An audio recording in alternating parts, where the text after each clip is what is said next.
Bonjour à tous, dans cette vidéo nous allons voir comment déterminer la limite d'une suite par comparaison avec d'autres suites. Jusqu'à présent dans le paragraphe précédent, on a vu comment utiliser les opérations sur les limites de suite pour déterminer certaines limites. Ça marche très bien pour certaines suites, pour d'autres c'est moins le cas. Et donc dans cette partie-là, nous allons voir comment pour certaines suites, il va être possible de déterminer la limite avec une comparaison.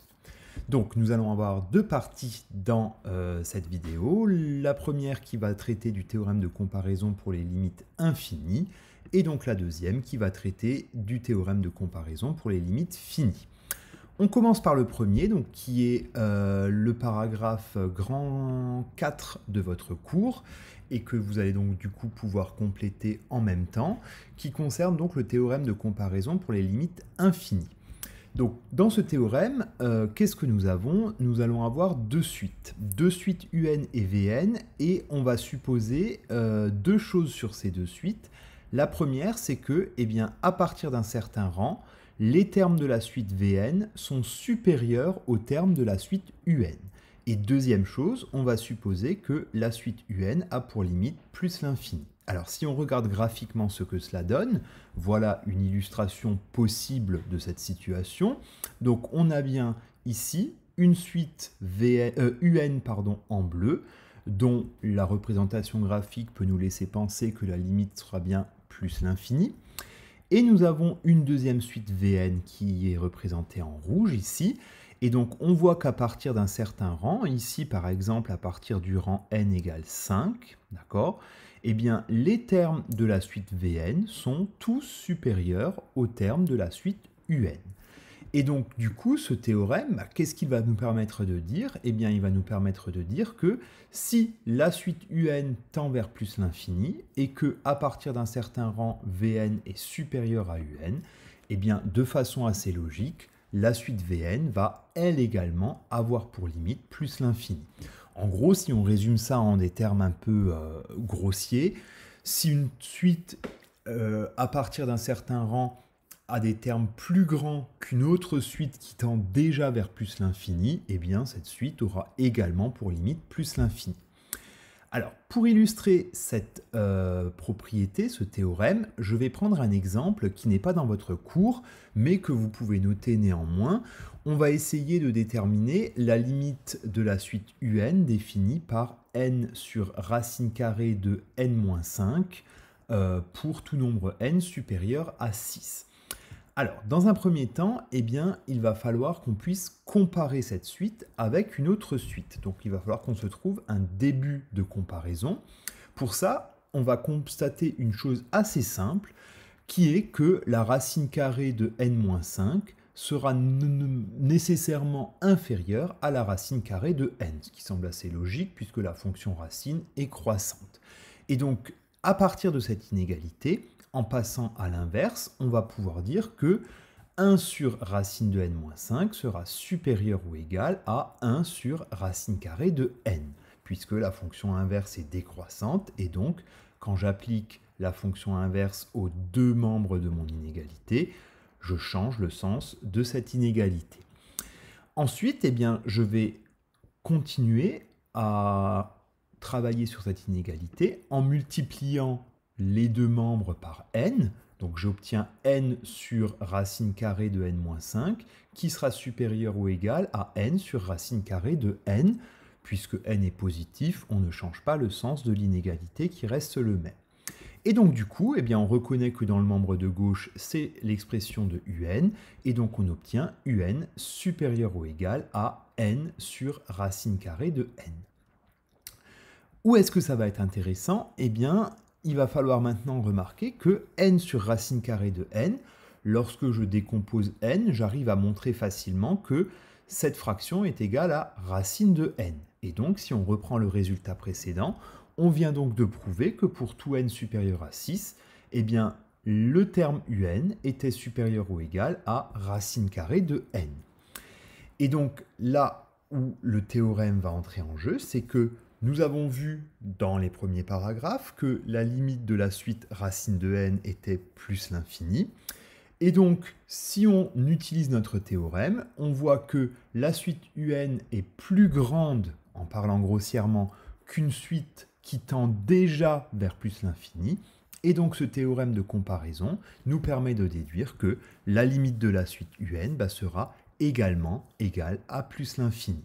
Et donc, voilà comment, par comparaison avec une suite simple dont la limite est connue, on a réussi à en déduire la limite de notre suite UN en utilisant donc le théorème de comparaison pour les limites infinies. Voilà donc pour la première partie. On passe à la deuxième qui est donc le théorème de comparaison pour les limites finies. Alors, vous l'avez également dans votre cours, c'est toujours le paragraphe grand 4, le sous-paragraphe 2. Dans ce théorème, nous allons avoir besoin de quoi? Nous allons avoir besoin de trois suites, UN, VN et WN. Que doivent vérifier ces trois suites pour pouvoir appliquer ensuite notre théorème? Eh bien, il faut que la suite VN, qui est représentée ici en rouge, soit comprise entre UN et VN à partir d'un certain rang. Et il faut également que la limite de la suite UN et la limite de la suite WN soient égales et qu'elles valent une limite finie, par exemple L. Donc là, c'est exactement le cas sur la petite illustration que vous avez sur la droite. Vous voyez donc notre suite WN et notre suite UN qui semblent converger vers la même limite L. Et entre les deux, les termes de notre suite VN qui sont compris entre les termes de la suite WN et les termes de la suite UN. Eh bien, de façon assez logique, qu'est-ce qu'on va pouvoir conclure avec ce théorème? Eh bien, on va pouvoir dire que si la suite UN et la suite WN convergent vers L, eh bien la suite VN qui est entre guillemets comprise entre les deux autres, eh bien va aussi avoir pour limite L. Alors, ce théorème, vous voyez qu'il s'appelle théorème des gendarmes. Alors, pourquoi théorème des gendarmes? Parce qu'en fait, on peut représenter schématiquement la situation sur le petit dessin. Comment? En s'imaginant que la suite WN et la suite UN sont deux gendarmes, d'accord? Le premier pour WN, le deuxième pour UN, et que ces deux gendarmes vont conduire un prisonnier en prison. Et donc du coup, si le premier gendarme et le deuxième gendarme convergent vers la même prison, eh bien, le prisonnier qui est situé entre les deux gendarmes n'aura pas d'autre choix que de converger lui aussi vers la prison. Et donc, du coup, ce théorème, qui s'appelle théorème des gendarmes, pour cette représentation un peu schématique que je viens de vous expliquer, nous permet de déduire la limite d'une suite VN lorsque les termes de la suite VN sont compris à partir d'un certain rang entre une suite UN et une suite WN qui ont la même limite. Alors attention, j'insiste sur un point, il faut absolument que la suite UN et la suite WN convergent vers la même limite pour pouvoir en déduire la convergence de la suite VN. Évidemment, si vous avez un gendarme qui se dirige vers une prison et un autre gendarme qui se dirige vers une autre prison, eh bien rien ne nous assurera que le prisonnier n'en profitera pas pour se faire la malle entre les deux et faire un peu ce qu'il veut. Donc pour être sûr que le prisonnier finit en prison, il faut bien que les deux gendarmes convergent vers la même prison et de cette façon, en encadrant le prisonnier n'aura pas le choix que de finir également en prison. Alors, comment on va utiliser ce théorème des gendarmes? On va faire ensemble le premier exemple du cours. Donc, dans cet exemple, on nous demande de déterminer la limite de la suite UN définie par sinus de n sur n plus 1 pour tout nombre entier n supérieur ou égal à 0. Donc, la première chose et la première remarque, avant de parler de limite, on va partir d'abord sur une observation qui est le fait que la suite Kn définie par sinus de n, cette suite Kn n'admet pas de limite. Si on regarde la représentation graphique de cette suite Kn, voilà ce que ça donne. Vous voyez donc qu'on obtient une représentation graphique dont les termes vont osciller comme on le voit sur le graphique. Et donc, la suite Kn ne va pas tendre vers plus l'infini. Ça semble peu probable d'après la représentation graphique. La suite Kn ne va pas non plus tendre vers moins l'infini, pour les mêmes raisons. Et la suite Kn ne semble pas converger vers une limite finie. Donc cette suite sinus de n n'admet pas de limite. Par contre, ça ne veut pas dire que toutes les suites qui vont contenir le terme sinus de n n'auront pas de limite. Par exemple, si on observe la suite un, sa représentation graphique, eh bien, voilà ce que ça donne. On voit bien que les termes de la suite un, plus n devient grand, plus les termes de la suite un semblent se situer dans un petit intervalle autour de 0. Et donc, on peut conjecturer, on peut penser que, à partir de cette représentation graphique, la limite de la suite un sera égale à 0. D'accord? Donc, pour démontrer cette affirmation, cette limite, on va se baser sur notre théorème des gendarmes. Comment ça va se passer? Voilà comment on va faire. Donc, il va falloir, pour pouvoir utiliser le théorème des gendarmes, il va falloir obtenir un encadrement de la suite un.